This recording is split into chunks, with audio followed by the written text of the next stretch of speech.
Welcome to the One Year Bible, May 13. The Old Testament reading, 1 Samuel chapter 14, verses 1 through 52. One day, Jonathan said to his armor-bearer, "Come on, let's go over to where the Philistines have their outpost." But Jonathan did not tell his father what he was doing. Meanwhile, Saul and his 600 men were camped on the outskirts of Gibeah, around the pomegranate tree at Migron.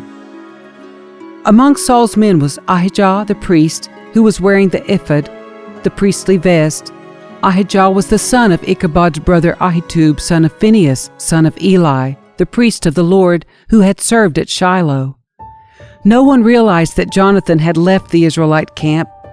To reach the Philistine outpost, Jonathan had to go down between two rocky cliffs that were called Bozez and Senah. The cliff on the north was in front of Michmash, and the one on the south was in front of Geba.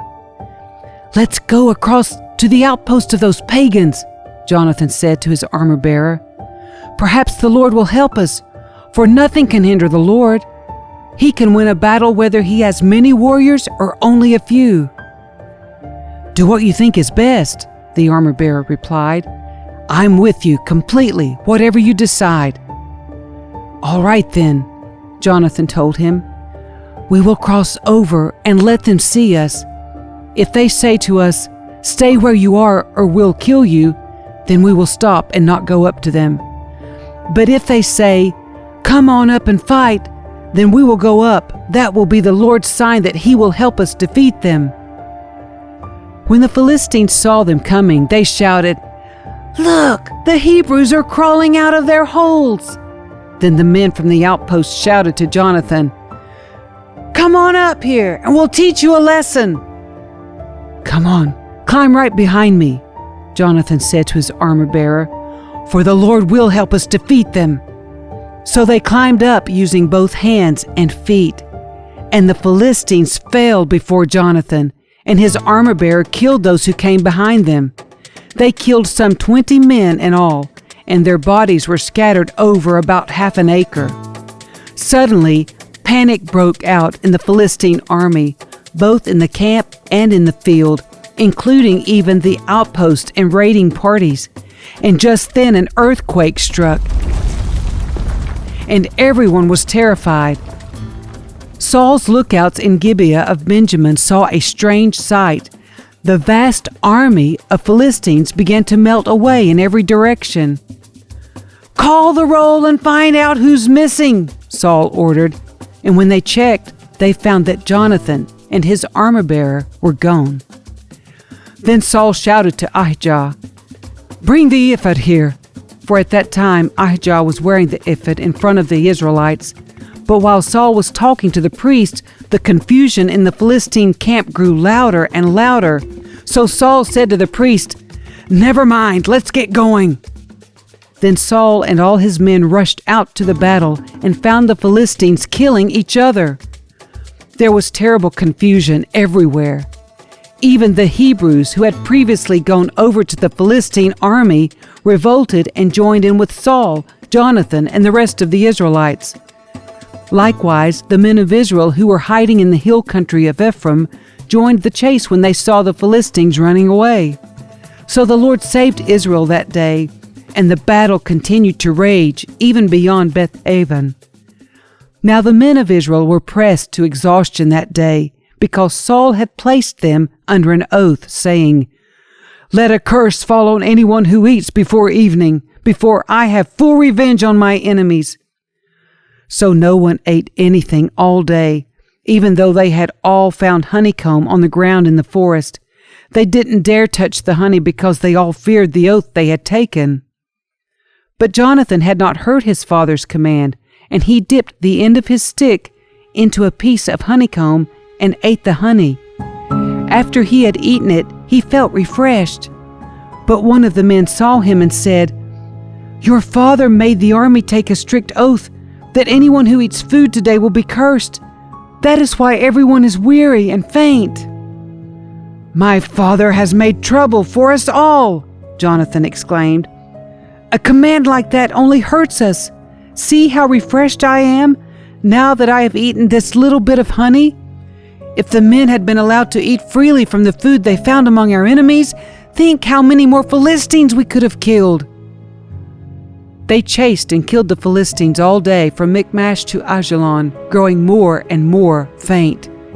That evening, they rushed for the battle plunder and butchered the sheep, goats, cattle, and calves, but they ate them without draining the blood. Someone reported to Saul, "Look, the men are sinning against the Lord by eating meat that still has blood in it." "That is very wrong," Saul said. "Find a large stone and roll it over here. Then go out among the troops and tell them, 'Bring the cattle, sheep, and goats here to me. Kill them here and drain the blood before you eat them. Do not sin against the Lord by eating meat with blood still in it.'" So that night all the troops brought their animals and slaughtered them there. Then Saul built an altar to the Lord. It was the first of the altars he built to the Lord.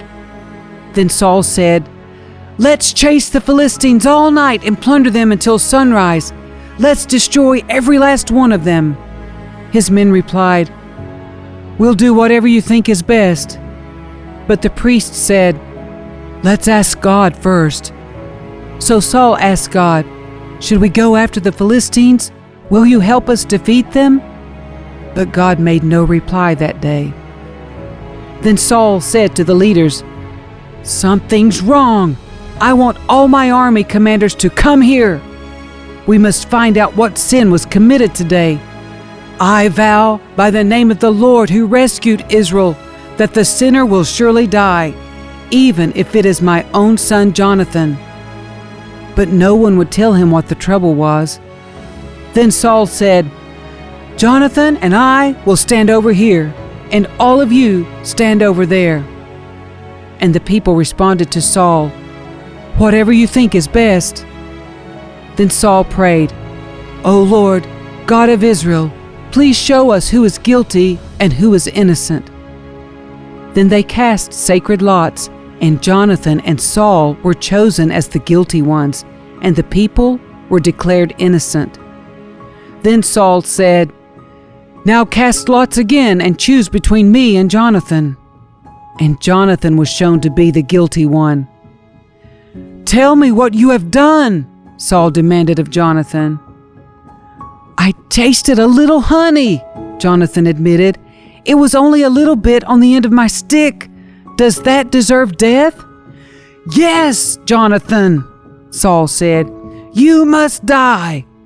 May God strike me and even kill me if you do not die for this." But the people broke in and said to Saul, "Jonathan has won this great victory for Israel. Should he die? Far from it. As surely as the Lord lives, not one hair on his head will be touched, for God helped him do a great deed today." So the people rescued Jonathan, and he was not put to death. Then Saul called back the army from chasing the Philistines, and the Philistines returned home. Now when Saul had secured his grasp on Israel's throne, he fought against his enemies in every direction, against Moab, Ammon, Edom, the kings of Zobah, and the Philistines, and wherever he turned he was victorious. He performed great deeds and conquered the Amalekites, saving Israel from all those who had plundered them. Saul's sons included Jonathan, Ishbosheth, and Malchishua.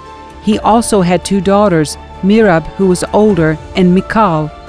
Saul's wife was Ahinoam, the daughter of Ahimaaz. The commander of Saul's army was Abner, the son of Saul's uncle Ner. Saul's father Kish and Abner's father Ner were both sons of Abiel. The Israelites fought constantly with the Philistines throughout Saul's lifetime. So whenever Saul observed a young man who was brave and strong, he drafted him into his army.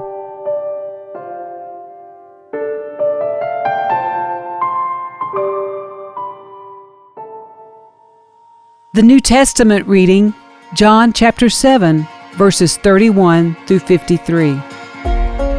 Many among the crowds at the temple believed in Jesus. "After all," they said, "would you expect the Messiah to do more miraculous signs than this man has done?" When the Pharisees heard that the crowds were whispering such things, they and the leading priests sent temple guards to arrest Jesus. But Jesus told them, "I will be with you only a little longer. Then I will return to the one who sent me. You will search for me but not find me, and you cannot go where I am going." The Jewish leaders were puzzled by this statement. "Where is he planning to go?" they asked. "Is he thinking of leaving the country and going to the Jews and other lands? Maybe he will even teach the Greeks.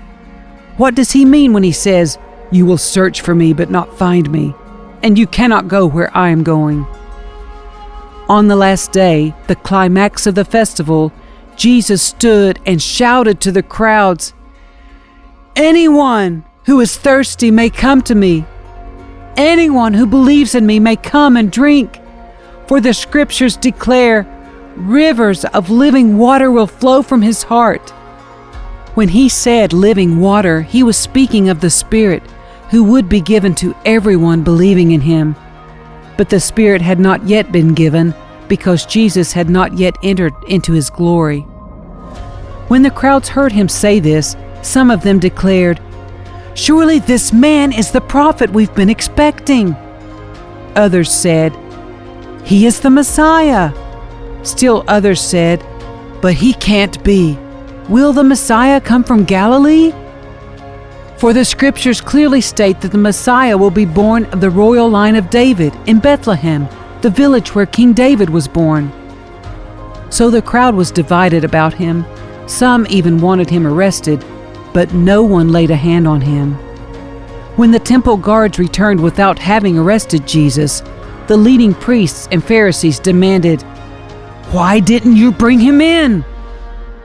"We have never heard anyone speak like this," the guards responded.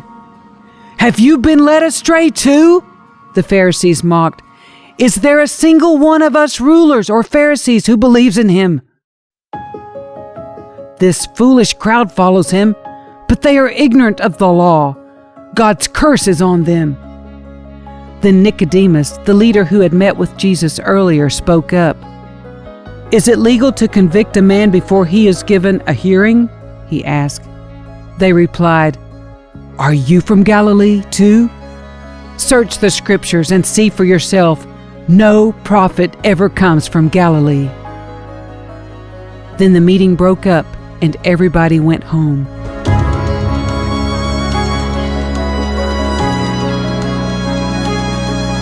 Psalm 109, verses 1 through 31. O God, whom I praise, don't stand silent and aloof, while the wicked slander me and tell lies about me. They surround me with hateful words and fight against me for no reason. I love them, but they try to destroy me with accusations, even as I'm praying for them. They repay evil for good and hatred for my love. They say, "Get an evil person to turn against him. Send an accuser to bring him to trial. When his case comes up for judgment, let him be pronounced guilty. Count his prayers as sins. Let his years be few. Let someone else take his position. May his children become fatherless and his wife a widow. May his children wander as beggars and be driven from their ruined homes. May creditors seize his entire estate and strangers take all he has earned. Let no one be kind to him. Let no one pity his fatherless children. May all his offspring die. May his family name be blotted out in the next generation. May the Lord never forget the sins of his fathers. May his mother's sins never be erased from the record. May the Lord always remember these sins, and may his name disappear from human memory. For he refused all kindness to others. He persecuted the poor and needy, and he hounded the brokenhearted to death. He loved to curse others. Now you curse him. He never blessed others. Now don't you bless him. Cursing is as natural to him as his clothing, or the water he drinks, or the rich food he eats. Now may his curses return and cling to him like clothing. May they be tied around him, like a belt. May those curses become the Lord's punishment for my accusers who speak evil of me. But deal well with me, O Sovereign Lord, for the sake of your own reputation. Rescue me because you are so faithful and good. For I am poor and needy, and my heart is full of pain. I am fading like a shadow at dusk. I am brushed off like a locust. My knees are weak from fasting, and I am skin and bones. I am a joke to people everywhere. When they see me, they shake their heads in scorn. Help me, O Lord my God. Save me because of your unfailing love. Let them see that this is your doing, that you yourself have done it, Lord. Then let them curse me if they like, but you will bless me. When they attack me, they will be disgraced. But I, your servant, will go right on rejoicing. May my accusers be clothed with disgrace. May their humiliation cover them like a cloak. But I will give repeated thanks to the Lord, praising Him to everyone. For He stands beside the needy, ready to save them from those who condemn them. Proverbs 15, verses 5 through 7. Only a fool despises a parent's discipline. Whoever learns from correction is wise. There is treasure in the house of the godly, but the earnings of the wicked bring trouble. The lips of the wise give good advice. The heart of a fool has none to give.